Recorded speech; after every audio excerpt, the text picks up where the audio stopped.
आज है 5 मार्च 2026 दिन गुरुवार। नमस्कार, दिल्ली न्यूज में आपका बहुत बहुत स्वागत है। चलिए देखते हैं आज की 25 फटाफट काम की और महत्वपूर्ण बड़ी खबरों को। पर इससे पहले वीडियो को लाइक करना बिल्कुल न भूलें। डीडीए के सबसे पुराने स्टाफ क्वार्टर का होगा कायाकल्प, 775 करोड़ का रीडेवलपमेंट प्लान। दिल्ली विकास प्राधिकरण यानी डीडीए के सबसे पुराने स्टाफ क्वार्टर अब रीडेवलप किए जाएंगे। सफदरजंग डेवलपमेंट एरिया और ओल्ड राजेंद्र नगर में स्थित इन क्वार्टर्स के पुनर्विकास की जिम्मेदारी एनबीसीसी को दी गई। करीब 775 करोड़ रुपए की लागत वाले इस प्रोजेक्ट के तहत 1.66 लाख वर्ग मीटर क्षेत्र को आधुनिक सुविधाओं के साथ विकसित किया जाएगा। सफदरजंग एनक्लेव में पानी बना जहर, पेयजल में मिला सीवेज। दिल्ली के सफदरजंग एनक्लेव में पेयजल में सीवेज मिलने से करीब 5000 लोग गंभीर परेशानी झेल रहे हैं। दिल्ली जल बोर्ड की जांच में पानी में खतरनाक स्तर का कोलीफॉर्म बैक्टीरिया पाया गया है, जो स्वास्थ्य के लिए बड़ा खतरा माना जाता है।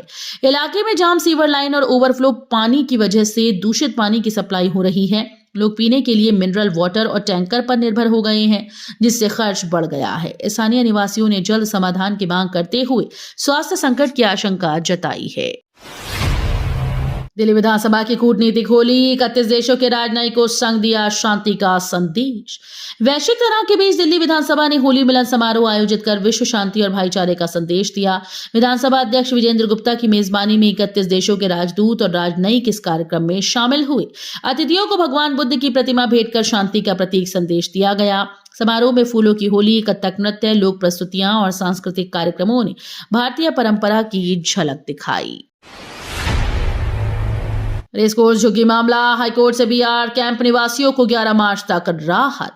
दिल्ली के रेसकोर्स इलाके में झुग्गियां खाली कराने के मामले में दिल्ली हाईकोर्ट ने बीआर कैंप के निवासियों को बड़ी राहत दी। कोर्ट ने झुग्गियां खाली करने की कार्यवाही पर 11 मार्च तक रोक लगा दी। हालांकि मस्जिद कैंप और डीआईडी कैंप के लोगों को कोई राहत नहीं मिली। निवासियों का कहना है कि सावदा घेवरा में दिए जा रहे फ्लैट्स में अभी बुनियादी सुविधाओं की कमी है। कोर्ट ने संबंधित विभाग से सुविधाओं की स्थिति पर रिपोर्ट मांगी है।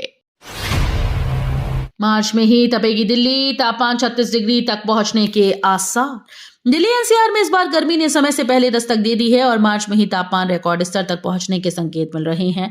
मौसम विभाग के अनुसार इस सप्ताह अधिकतम तापमान 34 से 36 डिग्री सेल्सियस तक जा सकता है, जो सामान्य से काफी ज्यादा है। होली के दिन मौसम साफ रहेगा, तेज हवाएं चलेंगी, लेकिन गर्मी धीरे धीरे बढ़ती जाएगी। वहीं वायु गुणवत्ता भी मध्यम से खराब श्रेणी में बनी हुई है। होली पर हुड़दंगियों पर सख्ती, अलर्ट मोड में दिल्ली पुलिस। होली के मौके पर राजधानी दिल्ली में सुरक्षा व्यवस्था पूरी तरह से सख्त कर दी गई। शांति और कानून व्यवस्था बनाए रखने के लिए 15,000 से ज्यादा पुलिसकर्मी तैनात किए गए। दिल्ली ट्रैफिक पुलिस ने नशे में ड्राइविंग, स्टंटबाजी और ट्रिपल राइडिंग पर जीरो टॉलरेंस नीति अपनाई। शहर भर में संयुक्त नाके और विशेष चेकिंग अभियान चलाए जा रहे हैं। महिलाओं की सुरक्षा के लिए सादे कपड़ों में पुलिस टीम्स भी तैनात हैं। होली पर खत्म हुआ ड्राई डे, दिल्ली में पहली बार खुली शराब की दुकान। दिल्ली में इस बार होली पर दशकों पुरानी परंपरा टूट गई, जब सरकार ने ड्राई डे हटाते हुए शराब की दुकानों को खुला रखने का फैसला किया।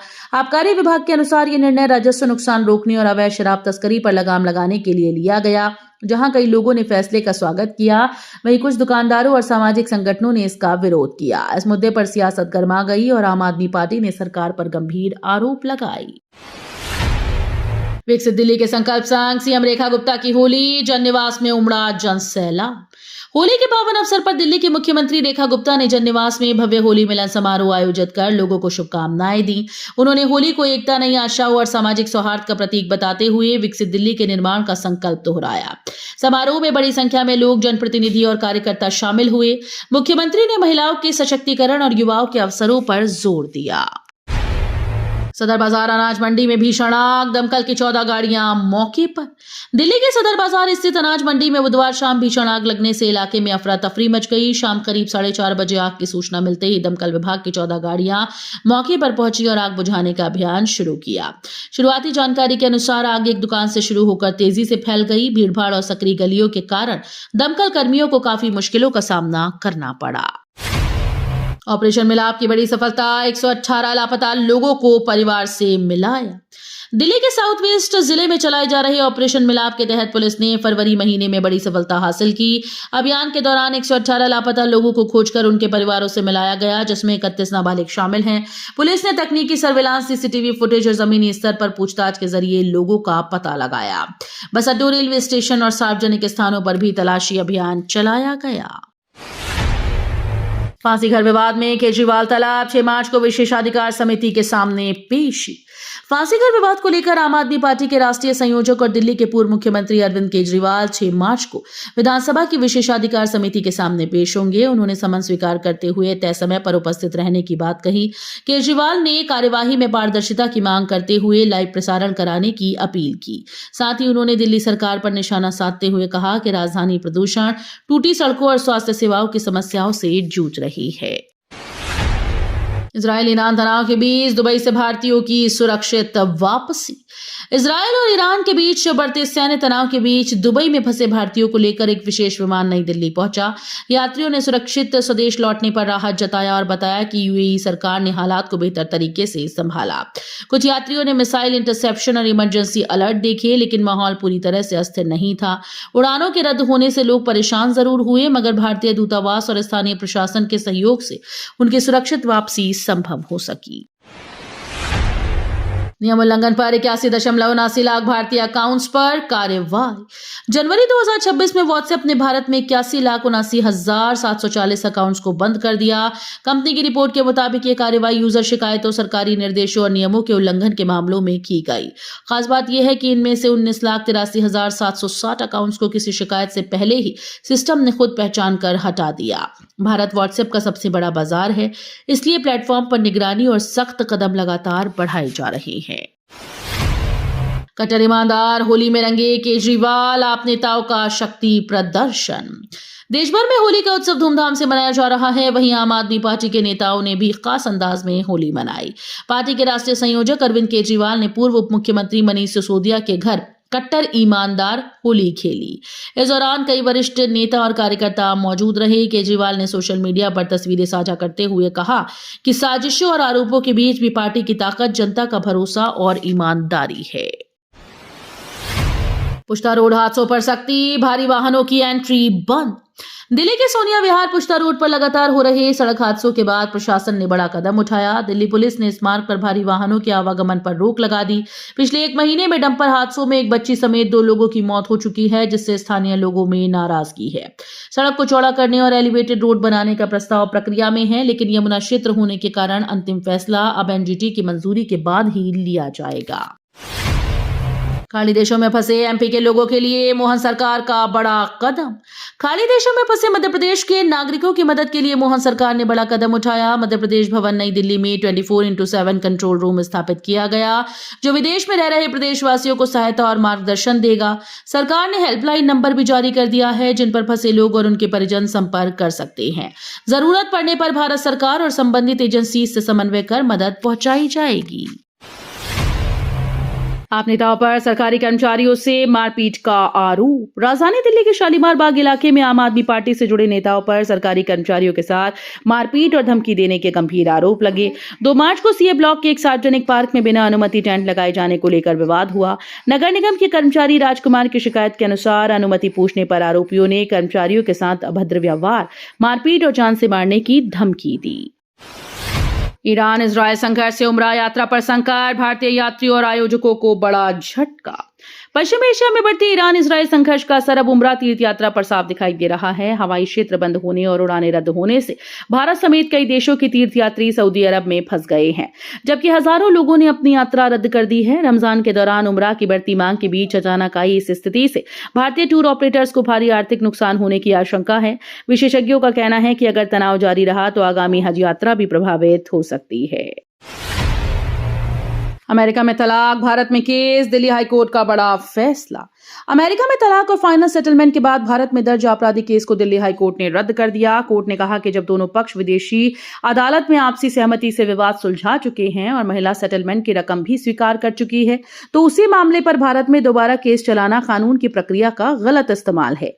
कोर्ट ने माना कि ऐसे मामलों में पुराने आरोप फिर उठाना न्याय के हित में नहीं है। होली पर रेलवे का बड़ा अभियान, 6 दिन में 15.5 लाख यात्रियों ने किया सफर।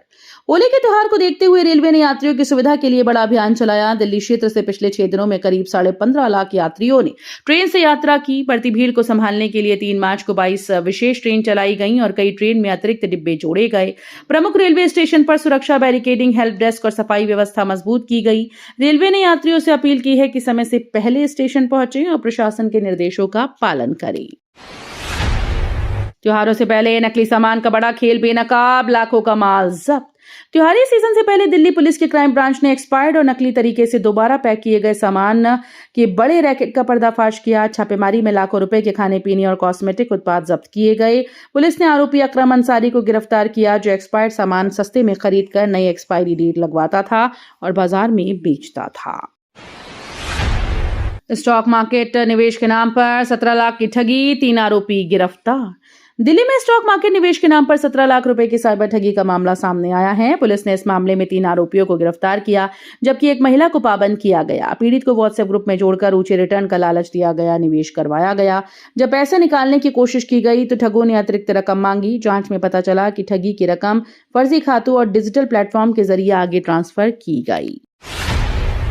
रायसीना डायलॉग में शामिल होने दिल्ली पहुंचे भूटान के विदेश मंत्री। भूटान के विदेश और विदेश व्यापार मंत्री लियोपो डी.एन. धुंगियल रायसीना डायलॉग में हिस्सा लेने के लिए नई दिल्ली पहुंचे। 5 से 7 मार्च तक आयोजित होने वाला ये सम्मेलन भारत का प्रमुख भू राजनीतिक मंच माना जाता है, जिसमें दुनिया भर के नेता और विशेषज्ञ शामिल होते हैं। विदेश मंत्रालय ने कहा कि ये यात्रा भारत भूटान के मजबूत और भरोसेमंद संबंधों को और आगे बढ़ाएगी। होली पर शराब दुकानें खुली रहने से दिल्ली की राजनीति गरमाई। होली के दिन दिल्ली में शराब की दुकानों को खुला रखने के फैसले पर राजनीतिक विवाद तेज हो गया। आम आदमी पार्टी ने इस निर्णय का विरोध करते हुए सरकार पर गंभीर आरोप लगाए। पार्टी नेता मनीष सिसोदिया ने इसे असली शराब घोटाले की शुरुआत बताया और जांच एजेंसी से सवाल उठाए। वहीं सौरभ भारद्वाज ने सरकार पर दोहरे मापदंड अपनाने का आरोप लगाया। उनका कहना है कि त्योहारों के दौरान शराब बिक्री से सामाजिक माहौल और कानून व्यवस्था प्रभावित हो सकती है। एनडीएमसी का नोटिस लेकिन खाली करने से इनकार, 75 परिवारों की चिंता। दिल्ली के पालिका धाम आवासीय परिसर को लेकर विवाद गहराता जा रहा है। नई दिल्ली नगर पालिका परिषद यानी एनडीएमसी ने इमारत को जर्जर और खतरनाक बताते हुए 7 मार्च तक परिसर खाली करने का नया नोटिस जारी किया। हालांकि यहां रह रहे करीब 75 परिवारों ने घर छोड़ने से इनकार कर दिया है। निवासियों का कहना है कि उन्हें यहीं रहने का आश्वासन मिला था। 1970 के दशक में बनी इस इमारत की लंबे समय से मरम्मत नहीं हुई, जिससे सुरक्षा और पुनर्विकास को लेकर प्रशासन और निवासियों के बीच टकराव बढ़ गया है। तो ये थी आज की बड़ी खबरें। रोजाना ऐसे ही सबसे पहले अपडेट पाने के लिए चैनल को सब्सक्राइब करना बिल्कुल न भूलें। धन्यवाद।